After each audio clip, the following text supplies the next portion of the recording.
Hi everyone. So tonight I'm going to be talking to you about the group activity we would have done during week 9. Unfortunately, because we didn't meet face to face, we didn't get a chance to do it. But I did want to go over the material with you because I think it's pretty exciting, and I still want to offer some opportunities for you to participate in it.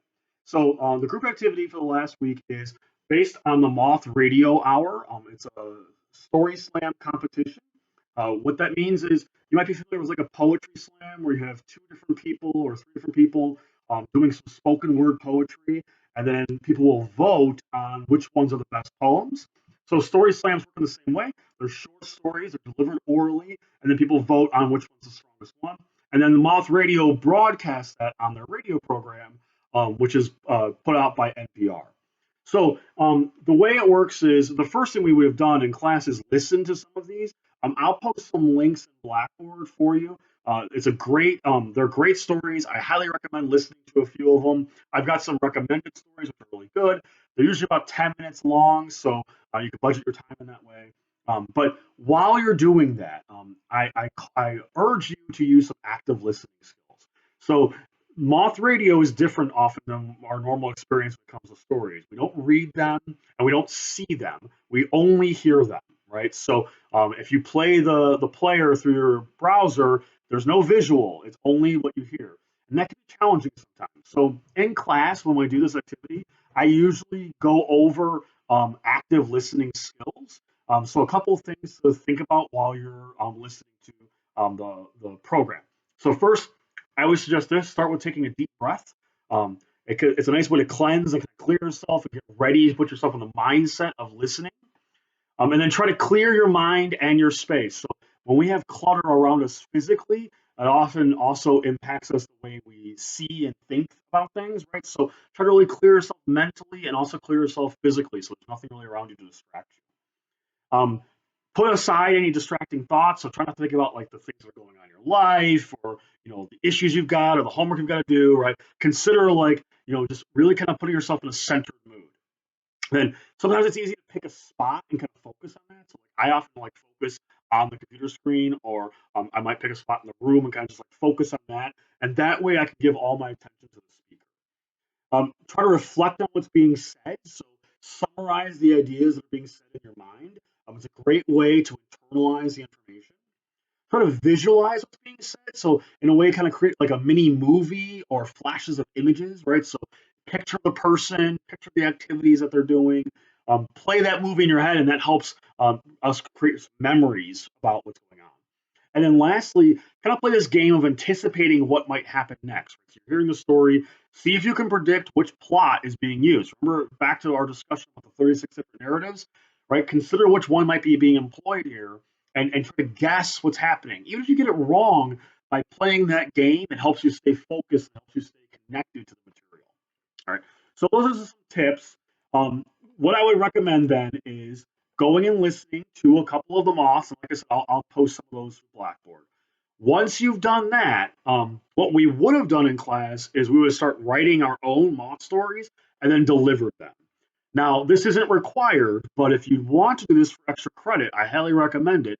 You can write a moth story, and then on the Moth website, you can record your story, share it with them, and they may choose it and broadcast it on the radio program.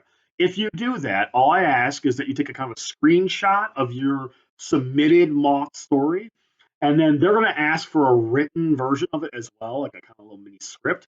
If you just email me the screenshot and your script, I'll give you extra credit in the leading the conversation points, right? So those will be really great points for those of you that need to make up some points or you're kind of on the cusp of the grade that you want. These are great points to take. Okay, so to give you some guidance on how to write a moth story, um, the moth provides a few tips on what makes a good moth story. So in that storytelling process, they say that the first and most important thing is that your story focuses on change from the beginning to the middle to the end. You, as the character, have to change from point A to point B. Now, here's the interesting thing: these have to be autobiographical. These stories have to be about your personal life, and they have to be true. Meaning, so you should start at point A, and you should progress the story to point B, and there should be a clear transformation. Those these stories, according to the moth, should have high stakes. meaning your transformation from point A to point B should have a lot of risks and should matter, right? So this story should be something that's really important, significant, have a lot of meaning in your life. The other thing they argue is that it should bookend. In other words, whatever happens in the beginning should wrap up in the end, and whatever happens at the end should be previewed or foreshadowed in the beginning. So another way to say this is that in the beginning the end already exists, and in the end the beginning already exists. Okay, so those are things to consider when you're doing this. Make a nice, neat narrative arc as you go through it. They argue that it should be honest. So you want to make sure that this is a true story. You can embellish and exaggerate for character effect and for humor or for interest, but it should be reality based. I will also caution you this isn't a boss thing, this is a teacher thing. So I'm called what's a mandatory reporter. So whatever you share, be careful. Sometimes students do this and they share things like if it's illegal, for instance, I have to report that. So please don't share anything that you don't want me to know. Okay. Keep it honest, keep it real, keep it funny and engaging and interesting. But remember, I'm your teacher first and foremost. Okay.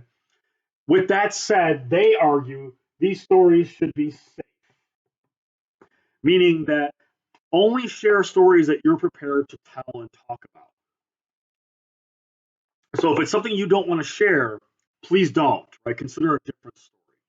So once you've written the story and delivered it to the Moth Hour on their website, what I'm asking you to do is, like I said, submit me a screenshot that you've done so and text of your story, and then I will give you the extra credit. Couple of cautions. No one can tell your story except for you. Only you know the meaning of your story. So decide this in the beginning and make sure that that's apparent as you go through. Tell stories from your scars, not your wounds, meaning things that you've learned from and overcame and healed from already, not things you're going through right now.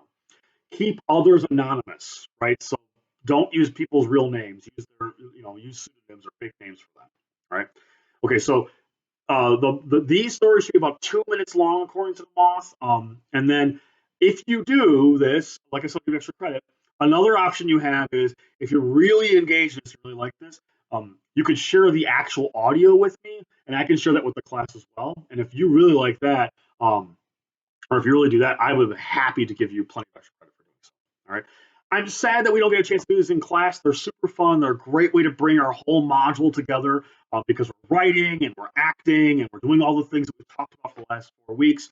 But fortunately, there is this other avenue where we can do kind of like an alternative version of the assignment. And so if you do take me up on that, like I said, I will reward you with a lot of extra credit for doing so. All right. Thanks, everybody, and good luck on the rest of your homework. And I'll be talking to you soon.